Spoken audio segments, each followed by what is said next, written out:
Shalom Aleichem, everyone. Welcome back to the Aliyah Day. Glad to be with you. Hope you're having a great day and are prepared or getting final preparations underway for Purim. Very excited for our Purim weekend that's coming up. Looking forward to being with everybody, seeing everybody, having a great time. I want to invite everybody, of course, to be a part of our local Purim and obviously to join us online if you can't be here in person. And remember, we're going to have a big surprise. It's going to be amazing. It's going to be life-changing, life-altering, life-uplifting, and it's going to be just a great time. So we invite everybody to be a part of that and to join us in everything that we're going to be doing for the Purim event. We're very excited about all of that. We've been discussing the Megillah of Esther, and as I said this already this week, there are so many sources, so many commentaries, so many things to read about Purim, about the book of Esther, and you know, we're just I feel like we're just kind of scratching the surface. I feel like we're just kind of hitting the highlights, and in fact, I've decided that I'm just going to continue this conversation about Purim into the Drash on Shabbat. So there's so many other things to be said about this story and how meaningful and how purposeful it is. Today, we're obviously going to cover some highlights. We're going to read at least one chapter. I'm not, for the sake of time, I'm not going to read because today we would be reading chapters 7, 8, 9, and then of course 10, which is just 4 verses. But we're not going to read all of that. Actually, chapter 10 is just 3 verses, actually.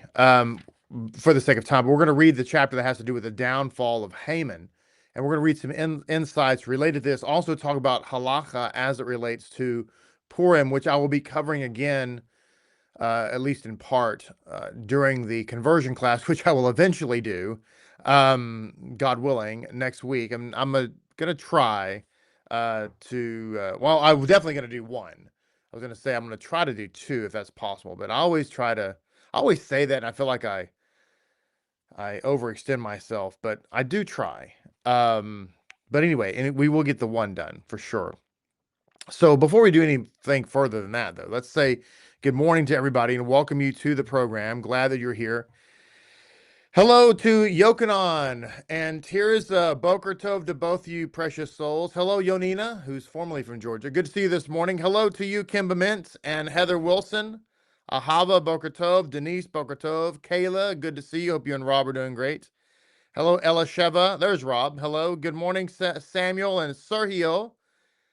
And Brenda Jones. Hello to you. Is it Adonna? Adonna Jones. Looks like you changed your name, so thank you for that. Good morning, Ma Perkins and Levi Boker Tov.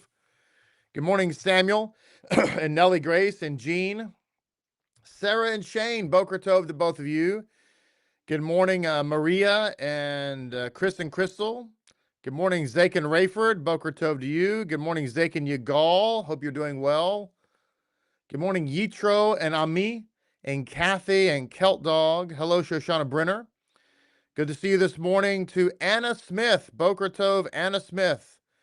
And did I say good morning, Kathy? Good morning, Kathy. Good morning, Obi-Wan, the Rebbitzin, the little butterfly. Good to see you this morning to Sarah, Johanna. Hello to you. And welcome aboard, everybody. Glad you were here. Today we're talking about, of course, the downfall of Purim. And glad that we are able to see this.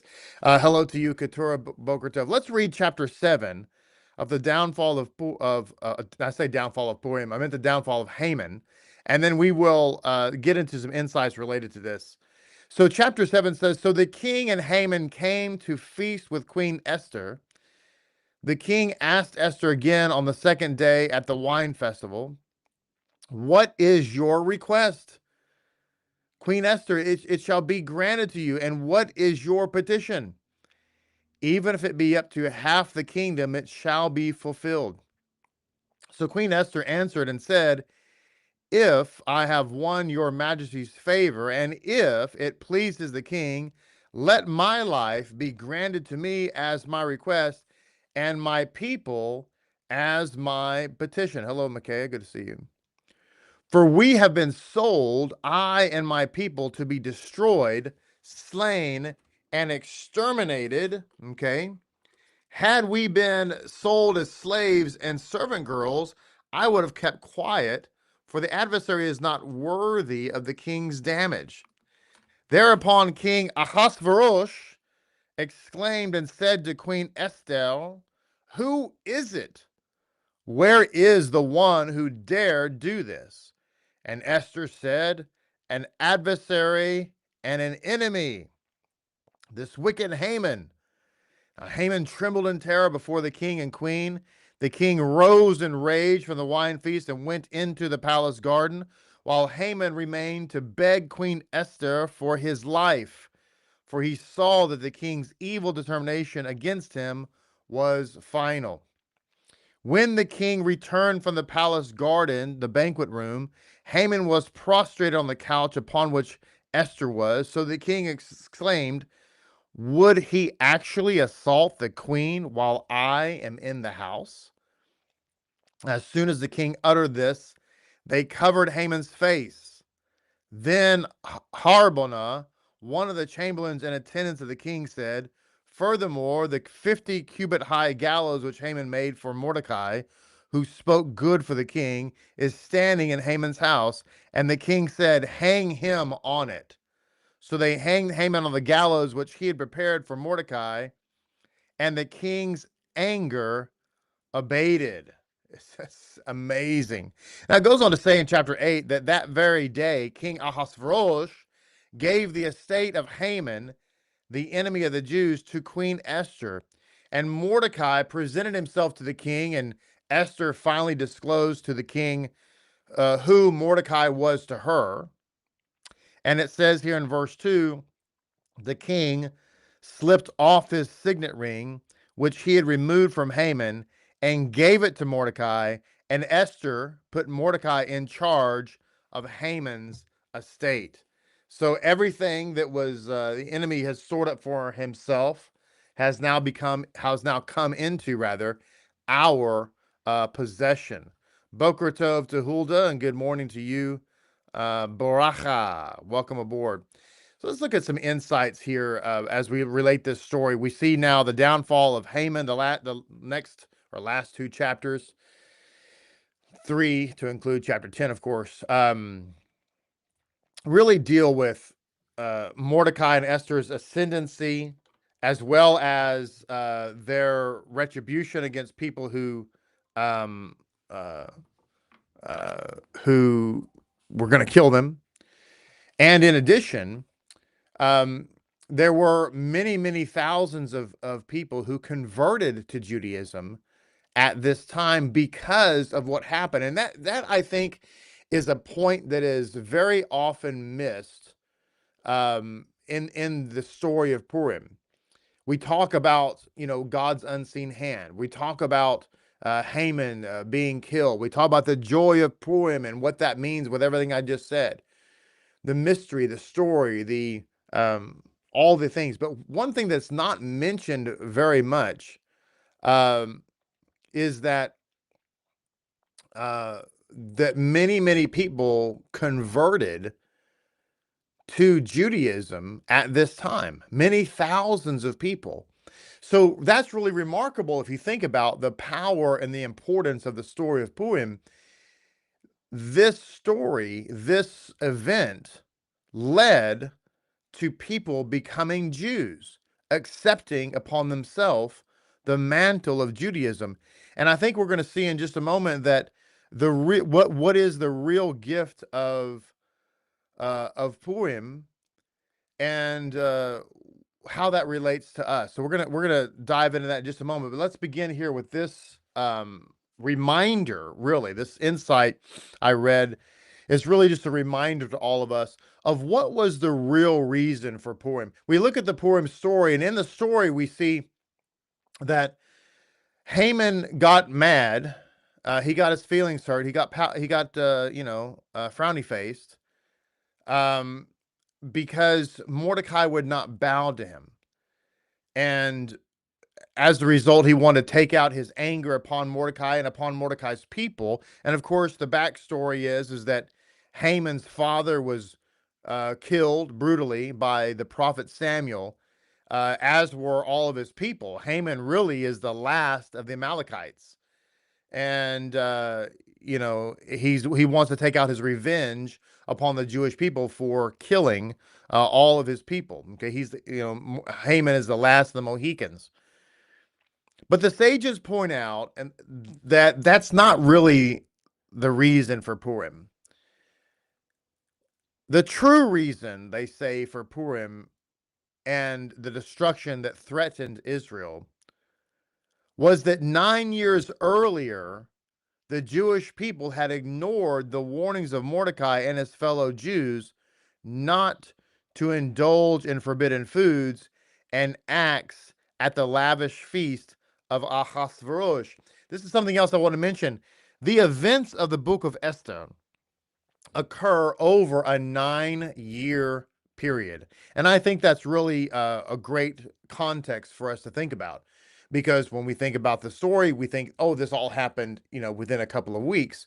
But as an actual fact, this occurred over a 9-year period. And so the sages say that really the event that caused us to be in this predicament to begin with was the fact that we ignored Mordecai and we went to the feast of Ahasuerus anyway. Now, I would say, in my opinion, that's obviously valid.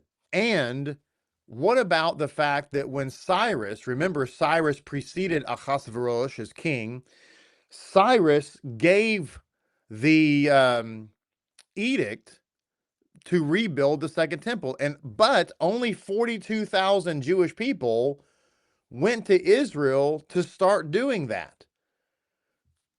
Why didn't the rest of the Jews do that? Why did we not go and begin rebuilding the second temple?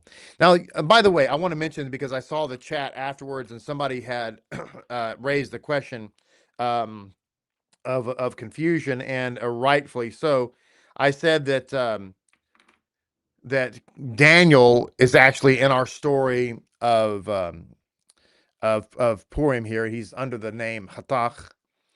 And I said that, Daniel had served under Nebuchadnezzar, and then his Nebuchadnezzar's grandson Belshazzar, and then when the Mede Persians conquered the area and killed Belshazzar, Darius the Mede became king, and he served under Darius. It was Darius who put Daniel into the lion's den. And then after Darius only reigned for 1 year, and then Cyrus reigned for 3 years.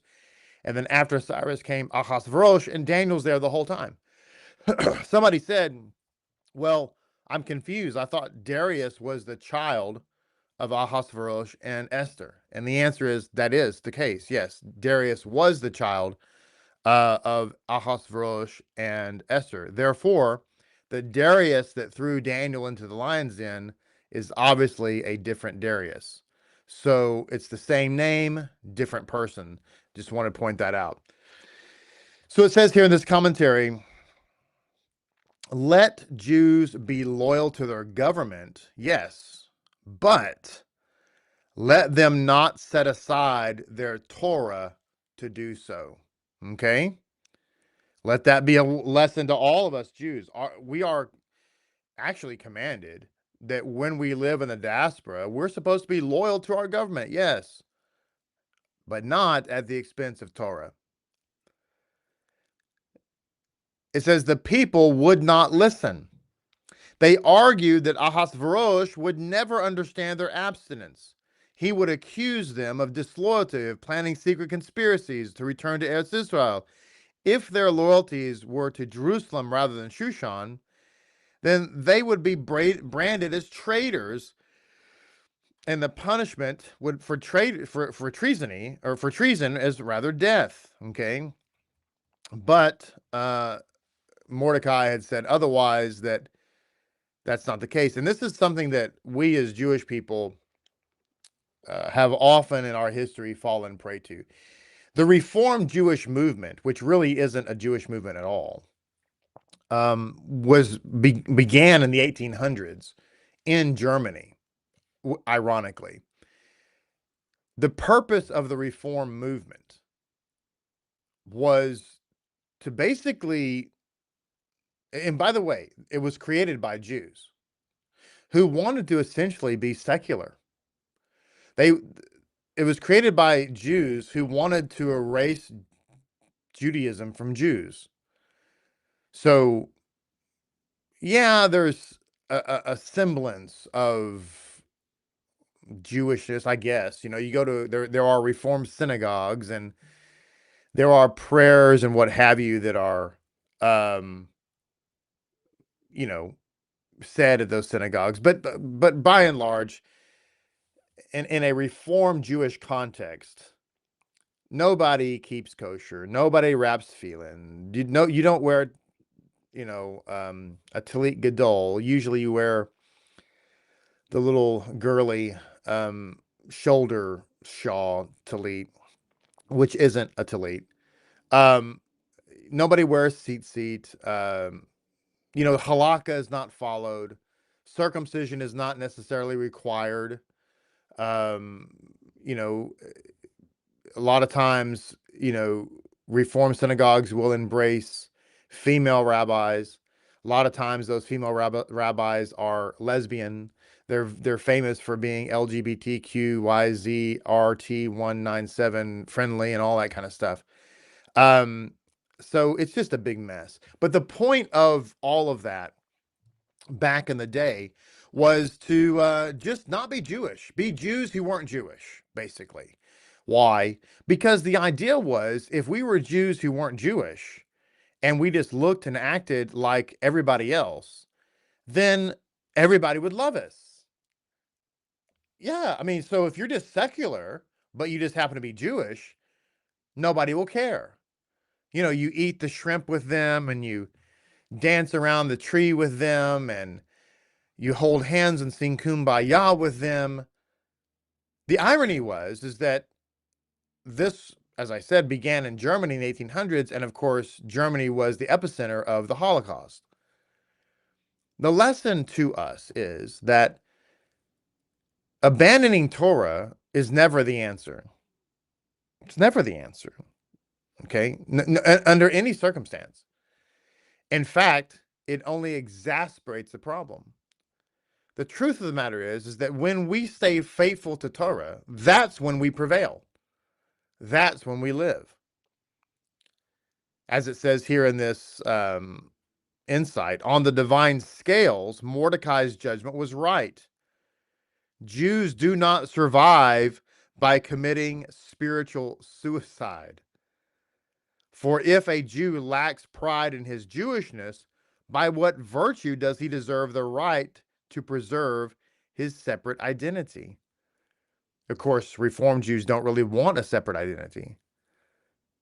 I can't tell you how many times I've been approached in public by people who have said, "Oh, I'm Jewish too," and I think, well, I wouldn't have guessed that. I mean, there's nothing about you that says I'm Jewish at all. And it turns out they are Jews, but they're not. They're Reformed. They don't practice Judaism. Okay. Now, another insight here talks to us about the real gift of Purim. This is something I was alluding to a moment ago. It says in this insight, amazingly, God's name does not appear at all, or as they say in Jamaica, atal, in the Megillah. And precisely this is the lesson. Okay. So the lesson is that God's ways are not always obvious. His miracles are most often not illuminated by lightning, nor punctuated by thunder. In the concisely written 167 verses of the Megillah, there is no split sea, there is no heavenly roar, there is no dry bones that come to life. But in the truest sense of the greatness of all miracles, it is in fact narrated in the Purim story, the miracle of God's constant supervision and control of all events. That's beautiful. It says, with the period of Esther and Mordecai, a new emphasis was added to Jewish history. That is to say that we had to find God's hand not in the splitting of the sea or in the heavenly fire, but in everyday events.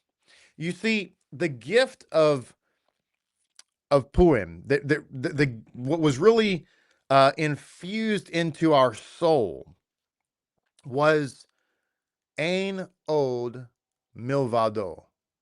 There's nothing but Hashem. Bitachon. We had to trust God when we didn't see the sea split. We had to trust that God was working when we didn't see dry bones come to life. We had to believe that miracles were happening when we didn't see any miracles happening, and at least not in an open manner, okay, in an overt manner. That's the gift of Purim. We understand now that God works behind the scenes on our behalf, and he does so in a miraculous way. And I guess you could say that everything is a miracle. That's the miracle. We were with Rebbe and I had the opportunity to meet a really precious couple, and the wife had been through a cancer diagnosis, treatment for that cancer, and now she's in remission, and may Hashem continue to give her refuah shlema, complete healing and complete health in her body. Very precious couple. The woman said that in this process she has seen many miracles, not just with her, but with other people that she's been associated with. And I don't disagree. I don't doubt that at all. But as I was reflecting upon what she said, I was thinking, in actual fact, every day is a miracle. Every moment of every day is a miracle. We could talk about the human body and the ability to breathe and the heart to function, and just, it's a miracle that the human life is a miracle. And we could go on and on talk about all, but what I'm not trying to be dismissive of amazing miracles that we have seen when we see people healed or what have you. That happens, of course. What I'm trying to articulate, however, is that as Jews, we see the miracle in the everyday. We see the miracle in the health crisis that never came because God dealt with it without us even knowing that was a potential problem. We see it in the miracle of the car accident that never happened because God redirected us onto another path.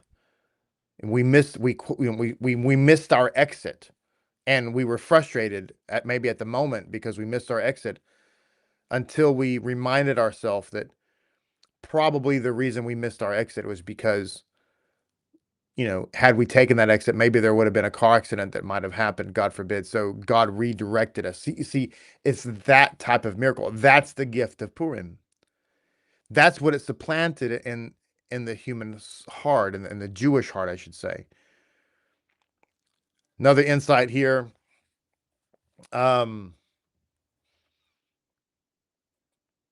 Is the celebration of Purim, it says here, is unique among the Jewish festivals.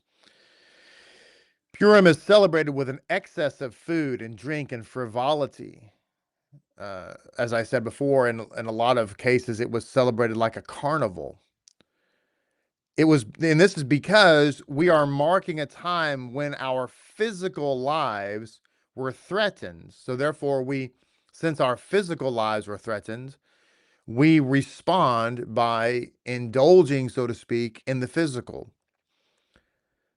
So our physical lives were threatened, unlike other festivals that commemorate primarily spiritual dangers and salvations.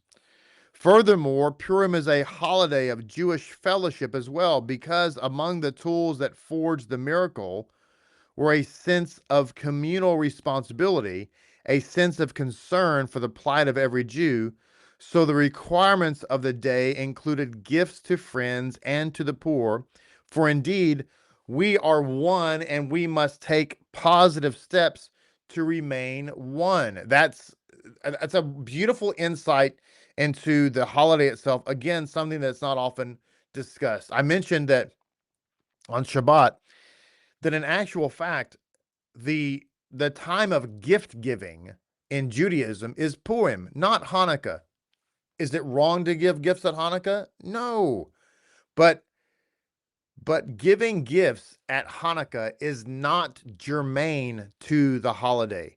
It is something that was added as a custom, and really, I think, probably most likely just in Western countries. However, giving gifts is actually germane to the holiday of Purim. What is also germane to this holiday is the sense of community, of unity, okay? Being together, walking together, living together, celebrating life together, being Jewish together, a sense of unity. This is one of the profound importances of Purim. And since that's so profound, you can expect that Purim's the time of year where the Satan is going to try to get you in disunity with your Jewish community. Okay? And obviously, you have to take steps to resist that. And when it comes to anything in life that's of any value, we have to press into it. We have to lean into it, as they say colloquially. So if we want to have unity with our Jewish community, then we have to lean into that. It's not going to come and get you. Okay? You have to lean into it. You have to work at it. It requires effort on your part. Okay? So it says here that that the requirements of the day included giving gifts to friends and to the poor.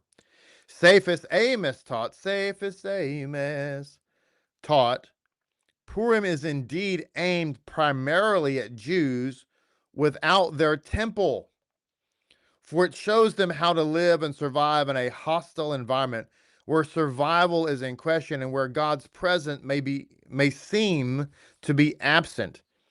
Thanks to Purim, we feel more secure about survival, and we can see God's hand even where it is invisible. Okay? This is the gift of Purim to all of us. We see God, and we know that he's always working. Ein od milvado.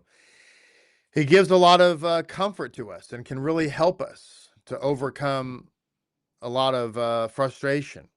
Okay? And which, by the way, is not always easy. It's not always easy to do. And let's look at some halakhic points. As we prepare for Purim, let's transition now and talk about halakhic insights, as it were. Okay. First of all, we have the discussion of the Ta'anit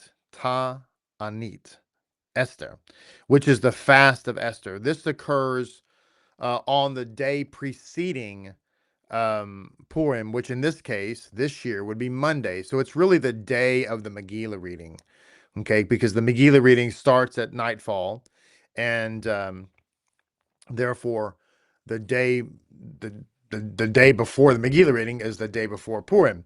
So we have a fast on that day, and this fast applies to males and females, except unless, of course, you're pregnant or nursing or sick or what have you.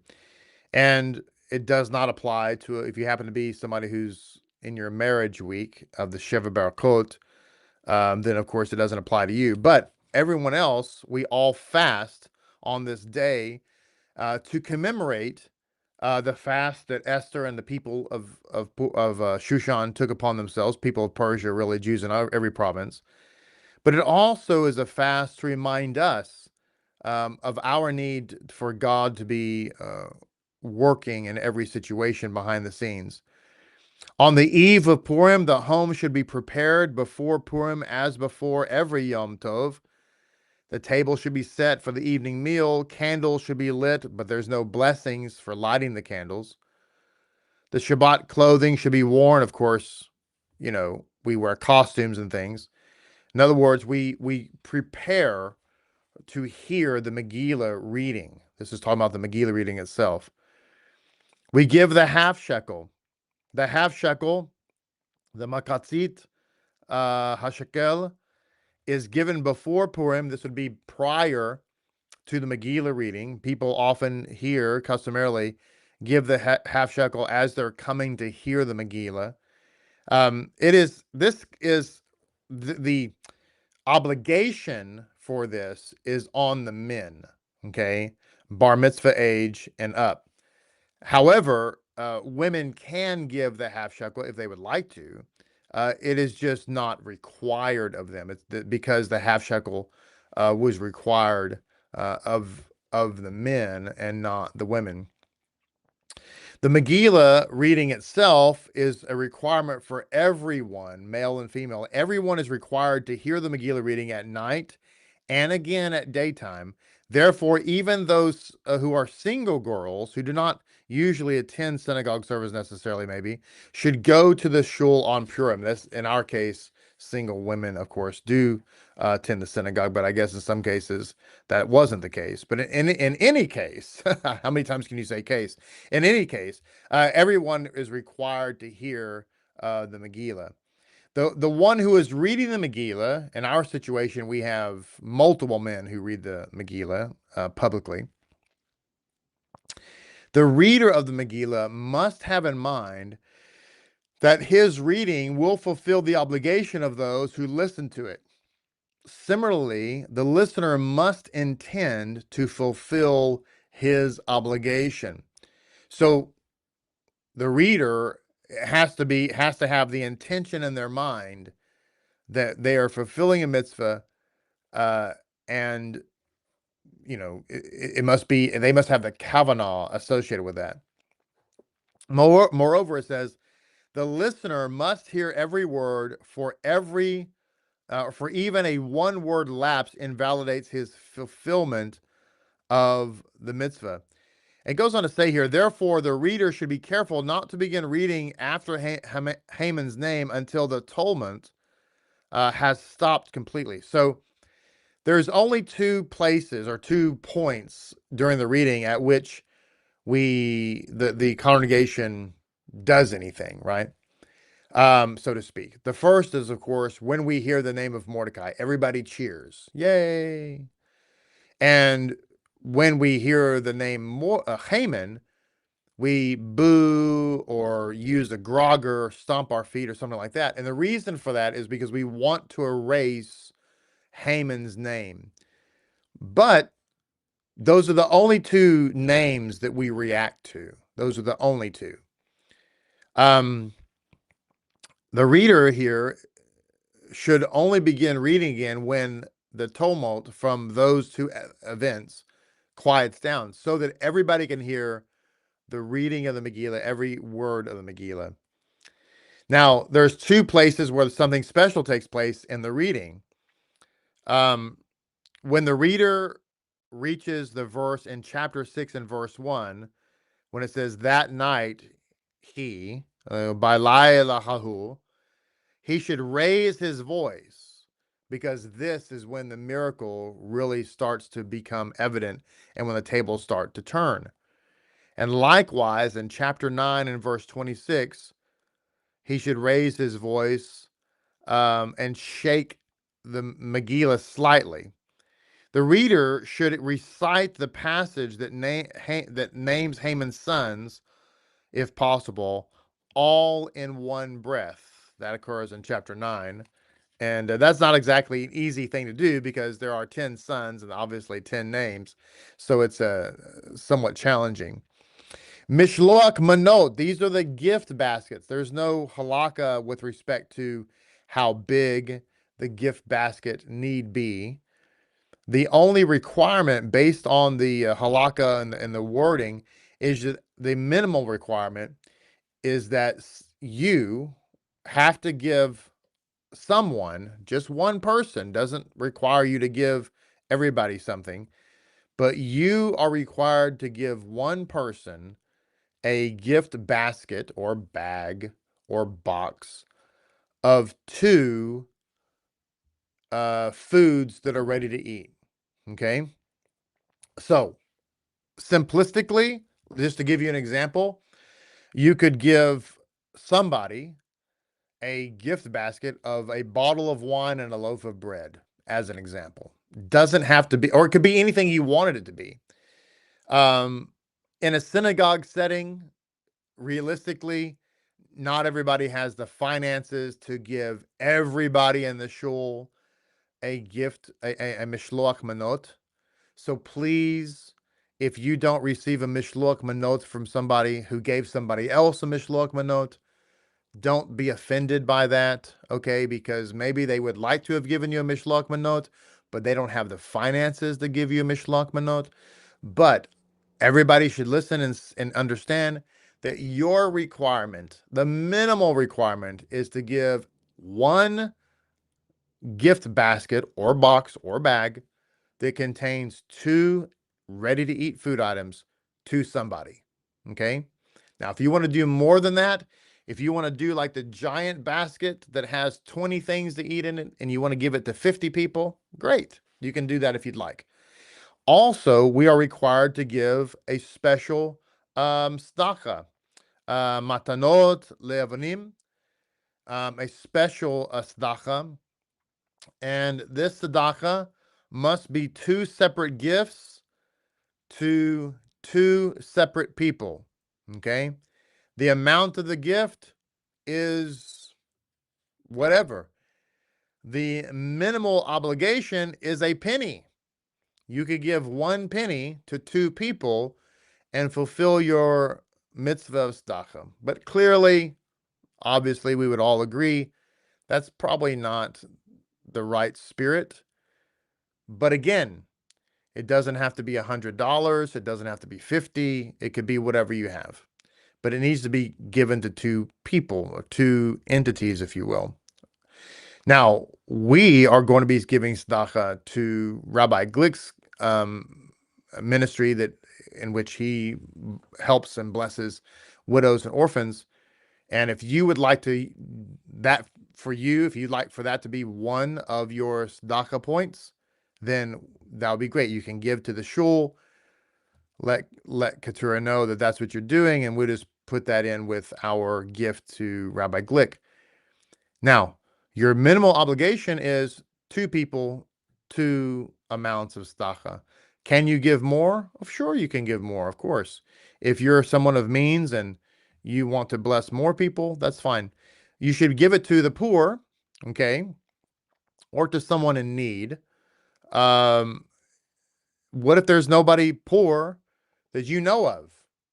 That you think, well, I don't know anybody poor around me necessarily. Okay, well then if you'd like, you could give the tzedakah to the shul if you'd like to do that. But the point is that we are all required to give mishloach manot and to give tzedakah. Okay. Rebbeinu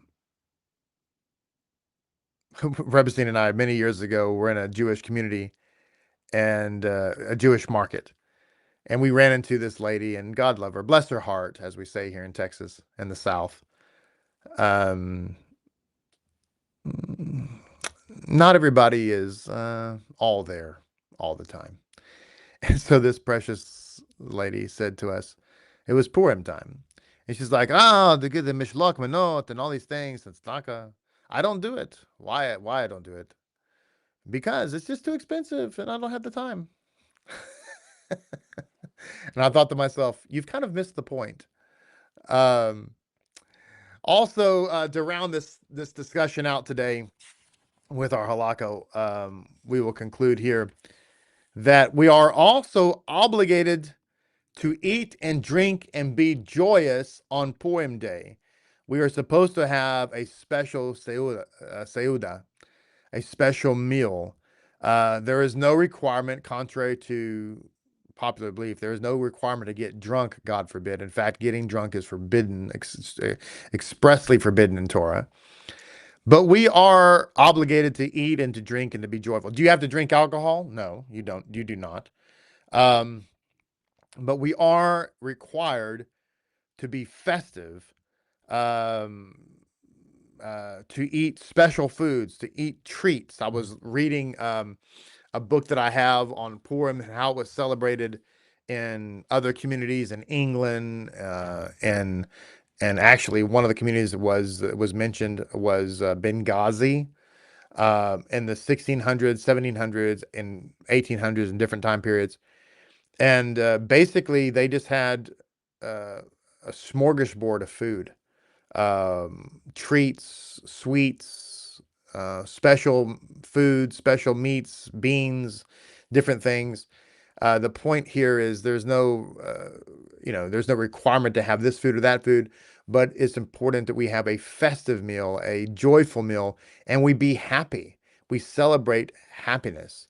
And if you're experiencing something in your life in which Hashem doesn't want you to be, or not Hashem, the Satan rather, is trying to keep you from being happy, then you know you're being led in the wrong way, right? You need to be joyful, and you need to be in unity with community, and be a part of all of that. So, very excited for all of that.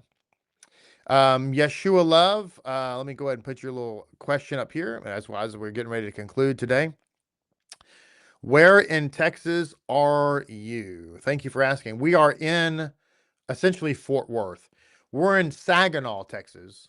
Saginaw is a suburb of Fort Worth, about 15 minutes from downtown. So if you walk out the front door of the synagogue, go 2 blocks to the main street, the main highway, and take a right, you'll be in downtown Fort Worth in 15 minutes. Be in the stockyards in 10. So that's where we are here in Fort Worth. So we would love to have you join us, and that would be great. Um, Hulda, you're going to be watching from your headquarters in exile. Well, Hulda, it's not too late for you to hop on over to Fort Worth, Texas. Anybody that would like to join us, you're more than welcome to come, obviously, in person. We're going to have a blast. We're going to have a great chili, great other foods being provided as well. Great time together. It's going to be really amazing. We're going to have the party here on Sunday evening at 6 p.m. And we have the Megillah reading again on on Monday. My apologies. Party Sunday, 6 p.m. Megillah reading Monday, 7:30. We will broadcast both, primarily broadcasting the party, which we normally don't do, but we'll be broadcasting that because we want you to be able to enjoy the surprise. So don't forget that you need to have your Bluetooth speaker ready on Sunday evening. You don't want to be listening to the goings on your speaker on your phone. That'd be kind of lame. So try to have a better speaker system for that if you can. God bless you. End of our Aliyah. Thank you so much for being a part of the program, not just today but all day. I should mention we're having a special. God, we got so much going on this week. We're having a special Erev Shabbat here at the synagogue as well. And we have people coming in, HTOs who are coming in for that. We're very, very, very excited for that. So we'll be here at the synagogue having an Erev Shabbat, and we invite everybody to join us. If you're in the Texas area, we'd love to have you be a part of that. So we have that going on. We have, of course, Shabbat service tomorrow, Bezrat Hashem, and it's going to be just wonderful. And also, finally, let me not forget that on Sunday morning at 9:30, we're going to have a special shacharit with tefillin and talits and so forth. And we will be putting that out as well live so that you men out there who are not able to join us in person can join us for that special shacharit period as well at 9:30. So God bless all of you. Look forward to seeing you. Yeshua Love says she's in Odessa. That's fantastic. My father lives in Monahans as well. And there's another Lapid family that lives in Monahans as well. So very, very familiar with that area. As my grandparents were from Monahans and grew up there. My grandfather grew up in Wickett and that area, Wink, all that area that you would be familiar with. The name of the congregation is Lapid Judaism. And Keturah, maybe you could put your contact information for this lady, and she could reach out to you, and we would love to have you visit and come see us. So, in fact, let me just go ahead and put this before I sign off on here so you can have our website. .org. Did I do that? Sorry, guys. Lapid. Trying to type and talk at the same time doesn't always work. Oh, sorry. That was awkward. I think I did that right. Hopefully I did that right. All right. So thank you again for joining us. It's a pleasure to be with you. Hope I did the website correctly. If you just reach out to us, we would love to have you be a part of the program. And if you want to come see us, please do so. It would be fantastic. God bless all of you. Look forward to seeing you soon. Until we meet again, have a wonderful prep day. Shabbat.